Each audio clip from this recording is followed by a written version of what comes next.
welcome back to the channel and welcome to this hefty Q&A session because I asked you guys for questions and you gave me a ton. So this is part 2 of 2. In case you missed part 1, I will link it down in the description below. Today we're going to talk more about the Squeak Dreams herd, questions for me and about my experiences, and of course future plans for the guinea pigs and their new room and their new setup. And we're going to kick things off with questions about the guinea pigs because of course they always come first.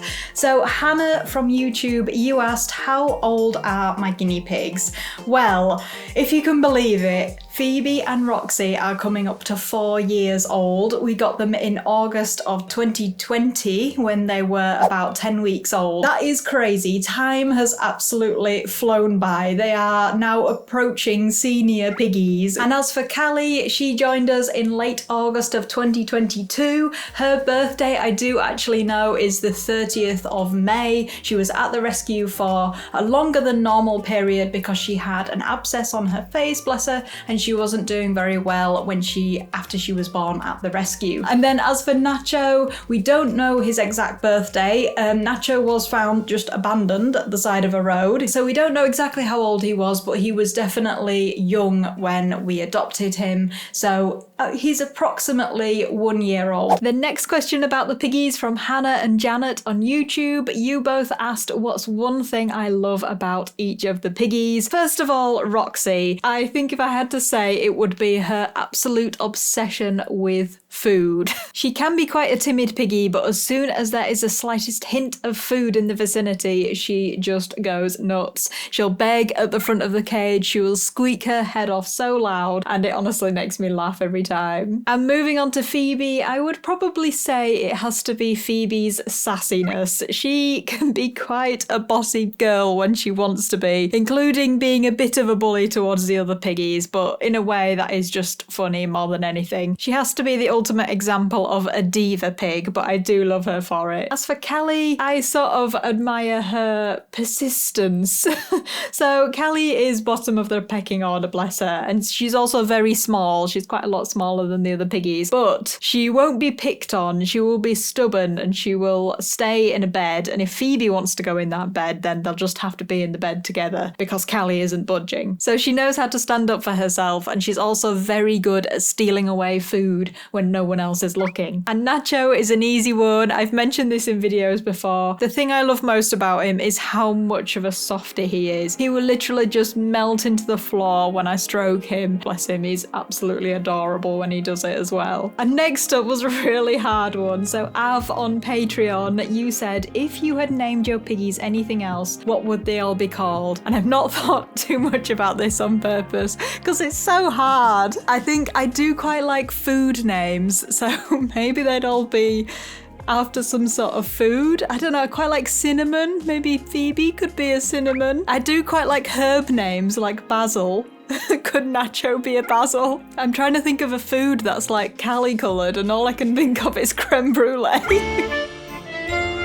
And I've just sat here for 2 straight minutes thinking about what Roxy's name could be, and I have absolutely no idea. So maybe you guys can suggest a food name for Roxy down in the comments below. And next up we have Sarah from YouTube. You asked what kind of guinea pig is Callie, and she's an unusual looking piggy if you haven't seen ones like her before. She is a Californian crested piggy, and it's the Californian breed or variety that gives her the dark splodge on her nose and her feet and her ears as well, and it is a different breed to the one that you might know, which is the Himalayan. And next up we have a question from one of my patrons, so thank you Claire for submitting some questions. You asked, how is Phoebe? How's her little life going with her incontinence issues? So people on YouTube might not know as much as you do on Patreon about Phoebe, and that is after she was spayed in September last year, she hasn't been able to empty her bladder by herself. And it's something that I've had to do for her,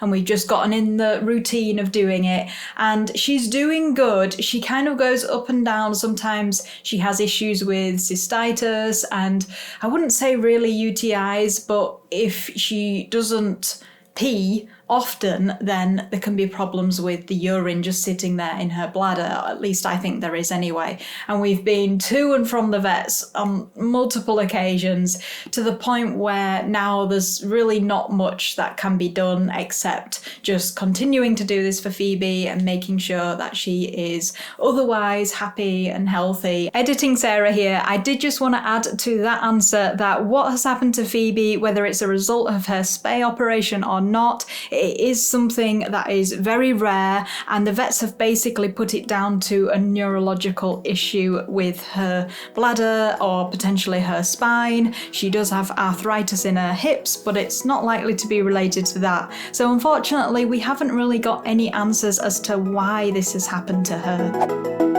Moving on to my next category, and that is about me and my experiences as a guinea pig owner. So first up, another one from Claire on Patreon was, how did you decide that 4 piggies was the right number for you? To be honest, I just wanted as many piggies as I could physically fit in the cage, because I think with every piggy you add to the herd, there's just another dimension, another personality, so the more the merrier. I definitely love having a herd, and I would recommend it to anyone who's thinking about it, so long as you have the space available.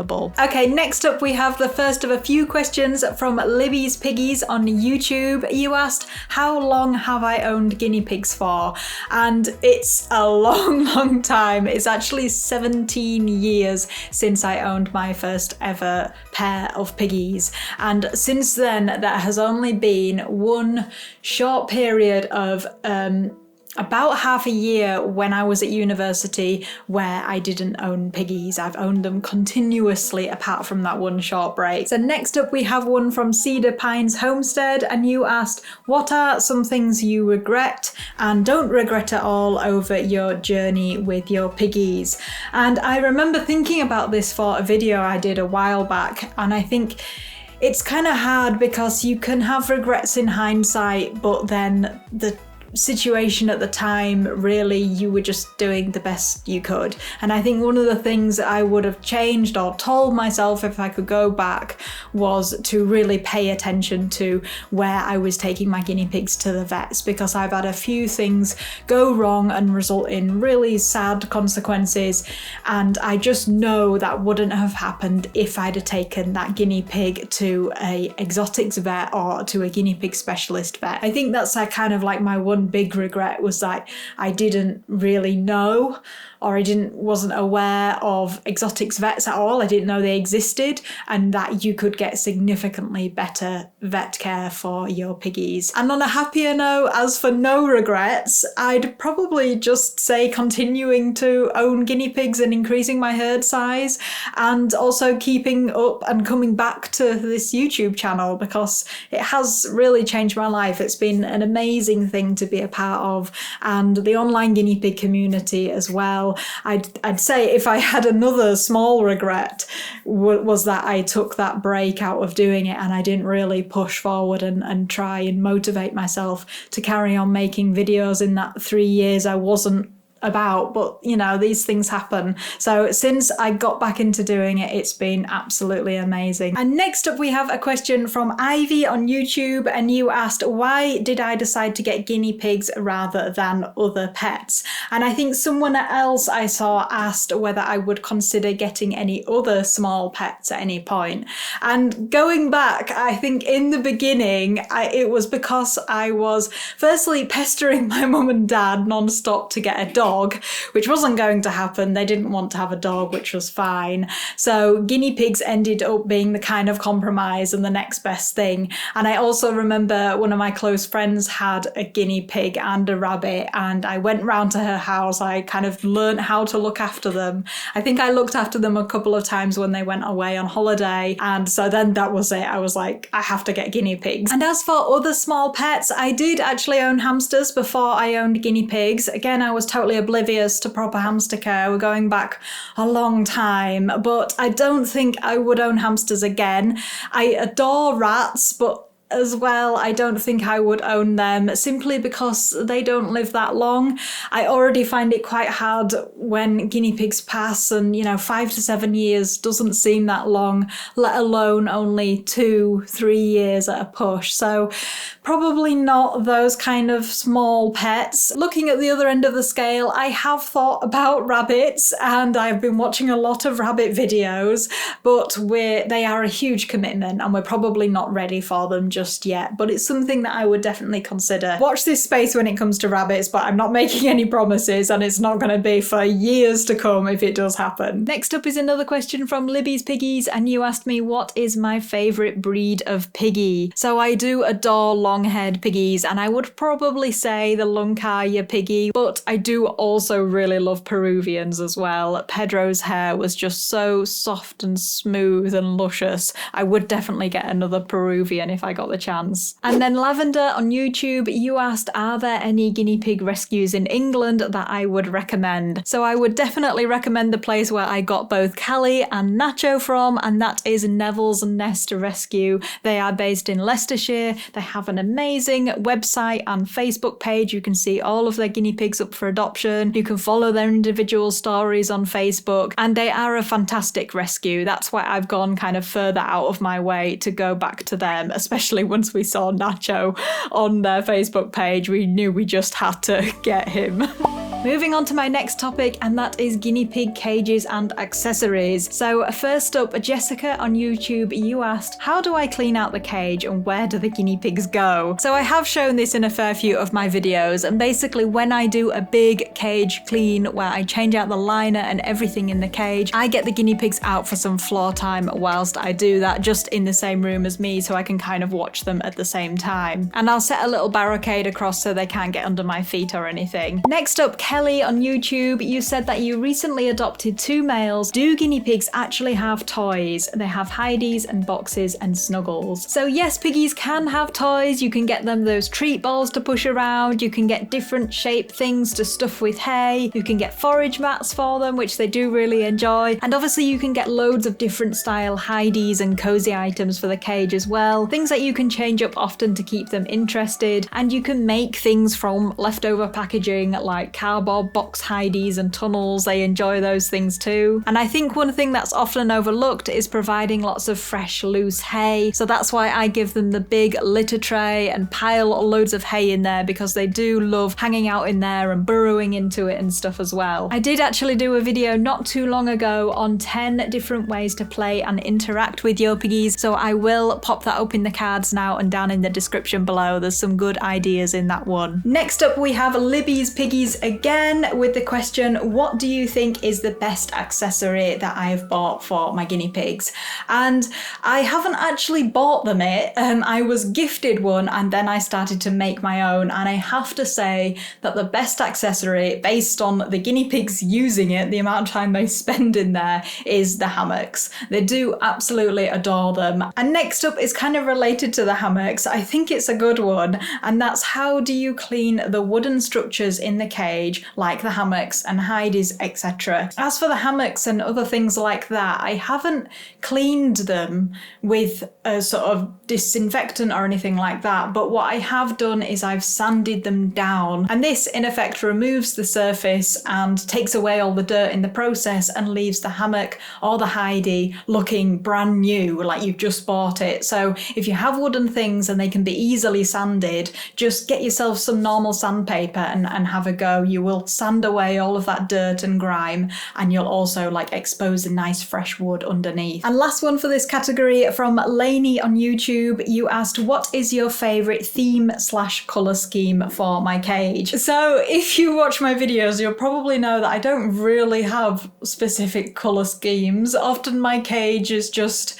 some things kind of go together and then other things just totally don't. But what I do like is having a relatively plain fleece liner and then having colour pop items to go in on top of it. And I also like combining cozy items and fun fleece colours and fun designs with more sort of traditional, natural wooden items. So I guess if you had to say a theme, then it would be kind of sort of modern meets traditional when it comes to guinea pig cage accessories, is what I like. Our next topic is about the future setup and herd, and there was really only one question in this category, which you can probably guess what it was. So thank you Christine over on Patreon, thank you Moon Piggies on Facebook, and others via the YouTube link as well. You said, if the new cage is going to be bigger, am I going to take on more piggies? And the short answer is yes. So the cage is going to be quite a bit bigger. It's going to be like double the size, so there is definitely more than enough room to add to the herd, which we are very excited about doing. We have in mind sort of 2 females, bringing the maximum number of piggies up to 6, because I don't think I could really handle having more than 6 at a time, and even with 6 they will have so much space. It's going to be a really wonderful setup. Like I say, we don't know where we're going to get them from or anything like that or when, but yes, it's going to happen. Okay, for the next topic, I've called it sort of general lifestyle and running the channel. So a bit of a variety of questions in with this one. And the first one was from Facebook, and you asked, how are you enjoying your new home? So thank you for asking. In case you didn't know, we did move house late August last year. We've been here almost sort of 8 months now, which is absolutely insane. If you're on my Patreon, then you'll know all about the house. There's loads of behind the scenes updates and DIY vlogs and all sorts on there. But one of the main purposes of the new house was, of course, to do up the guinea pig room, and that is still a work in progress, but we are very, very close now. But yes, we are absolutely loving the new house. Next up was another question from Button Pigs on Instagram, and you asked me what my daily schedule looks like. And I think from another one of your questions, you were assuming that I am self-employed and this is all I do, but it's actually not. I do work Monday to Friday at my day job. I don't earn enough to be just a content creator, unfortunately, but I am lucky in that I do also enjoy my day job as an ecologist. Shout out to any other ecologists out there if you happen to be one. So yeah, a large proportion of my time is being in full-time employment. So I try to fit filming and editing videos around my free time, and usually it's a weekend, and it does take up a lot of time, but again, I do love it, and I think that's the key thing really. If you want to be a content creator, you have to be really passionate about whatever it is and really committed to try and posting on a regular basis. And there's still definitely so much that I could work on and make better. The YouTube channel is going really well, but I want to release more products on Etsy. I have ideas for merch. I'm pretty bad at posting on Instagram, so I'd like to get better at that. And then there's also posting blogs on my website. I want to make that a better resource as well. And then next up we have another from Claire on Patreon. You asked what made me want to start a channel in the first place, and why did I come back to posting videos again in 2020 after I had that long break. So in the very beginning, I was actually inspired by an account that I'd love to know if you guys remember her, and it was Piggy Pig Pigs. She was like all the rage at the time, and I did actually meet her once. We went to her workshop in Nottingham and she was there with all of the cozy items. It was really surreal. So I guess in the very beginning, I just wanted to share my piggies, and then I kind of saw that educational videos were doing best, so I wanted to start to provide a bit of a resource for the piggy community. But at the time, I didn't post regularly at all. There would be big gaps. I didn't dedicate set time to it. And as for leaving and coming back again, I have just looked back on my videos, and I posted one about urinary tract infections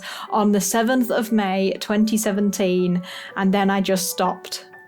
There was nothing until the 24th of May 2020 when I posted how do I make my guinea pig happy. So that was a gap of 3 years almost to the day, and during that time I was affected by stuff in my personal life, and it wasn't until things changed and got better that I started to get my passion and my motivation back. Now obviously I had the piggies throughout that whole period. They were my little rocks, and I think that was when I decorated the piggy room in the old house and built them the new cage and everything. And there were several occasions during those years I would film a video, partially edit it, and then never get around to posting it because I lost confidence. But I did slowly start to get that confidence back, and by 2020 I could see that the channel had continued to grow even whilst I hadn't been posting, very slowly though, and I kind of got into watching YouTube growth videos, and I realised that I had this channel, this thing with 39,000 subscribers at the time, and what was I going to do? Was I just going to abandon it? Or was I going to make the most of that opportunity and try to take it somewhere? So that's what I did. I started to properly commit to it more than I ever had done before. I had goals and more of a strategy behind the posts I was making, and I started putting a lot more effort into videos than I had ever done before. So I hope that shows through, and I just hope that my subscribers continue to enjoy the content and learn from it as well. Do let me know if you remember those early days, right back to when I had Pixie and Sprite, and then Annie and Lola came along, and then we had the trio when we got Lyra as a little baby. There are a lot of memories going back in those videos. Also for this category, I have a few quick fire YouTube requests from you that I thought I would just acknowledge. So Neil on Facebook, you wanted a new taming or training video, which yes, it has been a long time since there's been one of those, so I will have one coming up on the channel shortly. Also, Margaret on Facebook, you asked, will there be a room tour video when the new piggy room is complete? And of course, yes, there absolutely will be. I have big plans for that room, so very much looking forward to sharing it with you all. And lastly, you asked, will I be doing a video on how the guinea pig's new cage is made? And I think someone else said, like, will you take us through the process as opposed to just showing it what it's like when it's finished and talking through it. So yes, I do intend on being able to film it step by step for you guys, because we'll be doing most of it ourselves, and if I do have to get additional help in, then hopefully they'll be okay with being filmed.